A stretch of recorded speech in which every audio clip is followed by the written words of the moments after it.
नमस्कार दोस्तों, डीएलएड चतुर्थ सेमेस्टर के विज्ञान का जैव विकास टॉपिक आज हम पढ़ेंगे। तो जैव विकास क्या होता है? रचना एवं कार्यप्रणाली में क्रमिक परिवर्तन। क्रमिक परिवर्तन मतलब जो कि क्रमबद्ध होता है, जो लगातार होता आ रहा है। जीवों में क्या है, आदिकाल से ही परिवर्तन होते रहे हैं, आज भी हो रहे हैं और भविष्य में भी होते रहेंगे। तो ये क्या है, एक लगातार चलने वाली प्रक्रिया है। उसकी कार्यप्रणाली में परिवर्तन होता है। पहले वो अलग तरीके से कार्य करता था, आज अलग तरीके से कार्य करता है। रचनाओं में परिवर्तन हुआ, पहले कुछ अलग दिखते थे, आज अलग दिखते हैं, आगे कुछ अलग दिखेंगे। तो ये एक सतत प्रणाली है, हमेशा परिवर्तन होने वाली प्रक्रिया है। और जैव विकास हुआ, उसके लिए सिद्धांत हैं, हमारे 4 सिद्धांत हैं जो हम एक एक करके पढ़ेंगे। फर्स्ट सिद्धांत है लेमार्कवाद का सिद्धांत, डार्विनवाद का सिद्धांत, नव डार्विनवाद का सिद्धांत और उत्परिवर्तनवाद। तो सबसे पहले हम पढ़ेंगे लेमार्कवाद का सिद्धांत। लेमार्कवाद ने जैव विकास का सिद्धांत दिया। अपनी 1809 में पुस्तक प्रकाशित की इन्होंने, फिलॉसफी जूलॉजिक। इसमें इन्होंने जैव विकास का सिद्धांत बताया था कि जैव जीवों का विकास किस तरह से हुआ। तो इन्होंने बताया कि जीवों में वातावरण के अनुरूप उनके अंगों पर प्रभाव पड़ा। जिस तरह का वातावरण हुआ, उनके अंगों में उसी तरह का परिवर्तन हुआ। जो अंग अधिक प्रयोग में आने वाले थे, उनका विकास अधिक हुआ, और जिन अंगों का कम प्रयोग होता था, उन अंगों का विकास नहीं हुआ। विकास क्या, वो अंग एक तरह से विलुप्त होते गए।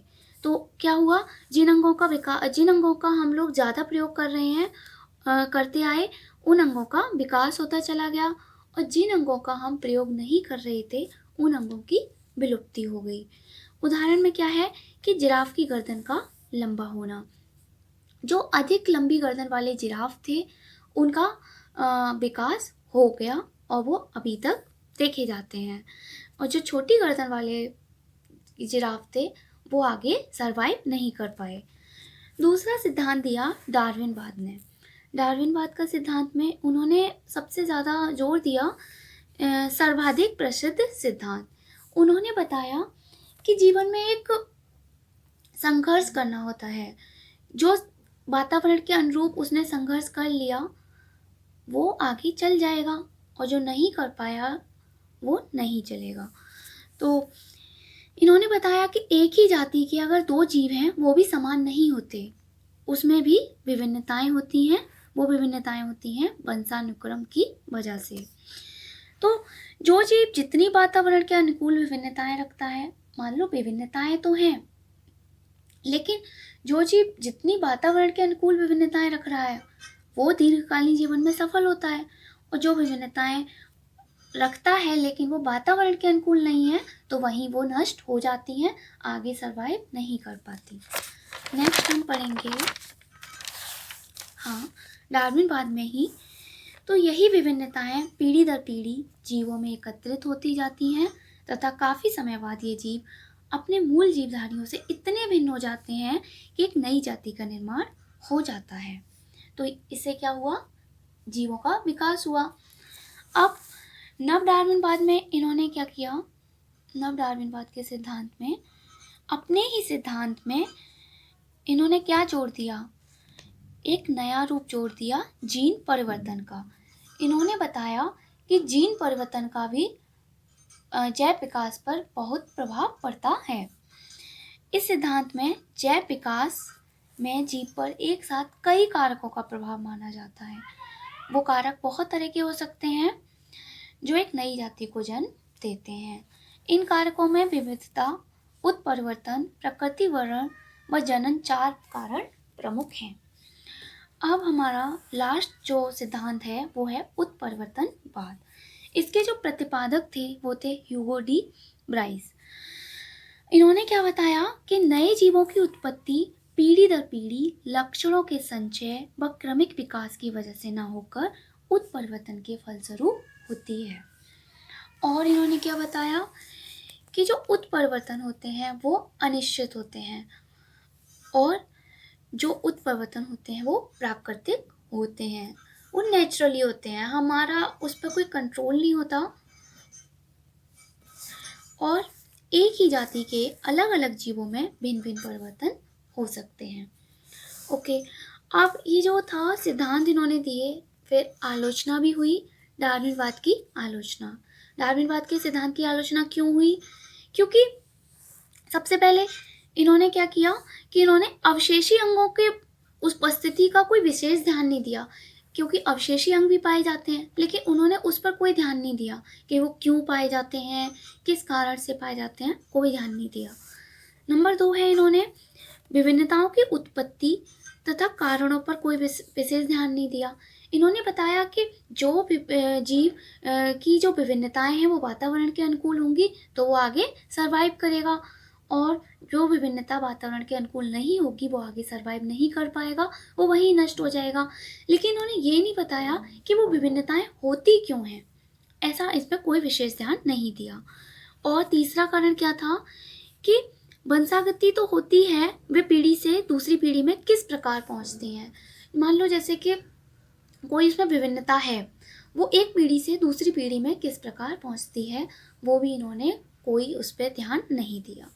अब हमें जैव विकास के प्रमाण कहाँ से मिलते हैं? तो जैव विकास के प्रमाण का क्या है कि 3 तरह से जैव विकास के प्रमाण मिलते हैं। शारीरिक संरचना तथा क्रियाओं से प्रमाण, उसमें नंबर 1 है समरूप या समवृत्ति रचनाएं, नंबर 2 समजात रचनाएं, और नंबर 2 है जीवाश्म के प्रमाण, और 3 है अवशेषी अंगों से प्रमाण। तो हम सबसे पहले इसकी बात करेंगे समरूप या समवृत्ति रचनाएं और समजात रचनाएं।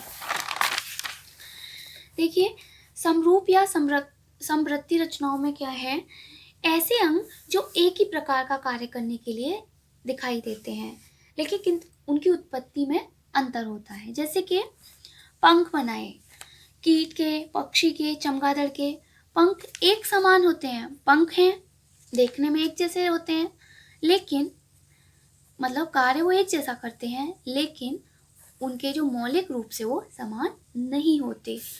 जो कीट के पंख होते हैं छोटे होते हैं, पक्षी के पंख अलग तरह से होते हैं, चमगादड़ के पंख अलग से होते हैं, तो वो काम तो एक जैसा करते हैं लेकिन मौलिक रूप से समान नहीं होते। समजात रचनाएं, वे अंग जिनकी उत्पत्ति एवं मूल रचना समान होती है किंतु कार्यों में अंतर होता है, उन्हें समजात अंग बोलते हैं। मतलब उनके कार्यों में अंतर होता है लेकिन उनकी उत्पत्ति समान होती है। जैसे मेढक की अगली टांग, पक्षी के पंख, चमगादड़ के पंख और मनुष्य के हाथ। अब जो जीवाश्म के प्रमाण हमारे मिलते हैं, इस पे आ जाइए, जीवाश्म के प्रमाण। तो जीवाश्म में क्या है कि हमें जीवों और पौधों के ही ज़्यादातर प्रमाण मिले हैं। वो पहले अलग थे, पहले एक शैवाल कवक पाए जाते थे पौधों में, अब अलग अलग तरह के पौधे पाए जाते हैं तो उनकी अवशेषी अंग पाए गए। और अवशेषी अंगों से प्रमाण क्या मिलता है कि जैसे मनुष्य के कान की जो हड्डी होती है, कान की, वो आजकल उपयोग में नहीं लाई जाती है। तो ये अवशेषी अंग हैं, इनसे प्रमाण मिलते हैं कि जीवों का विकास हुआ है। Thank you. आज के सेशन में बस इतना ही।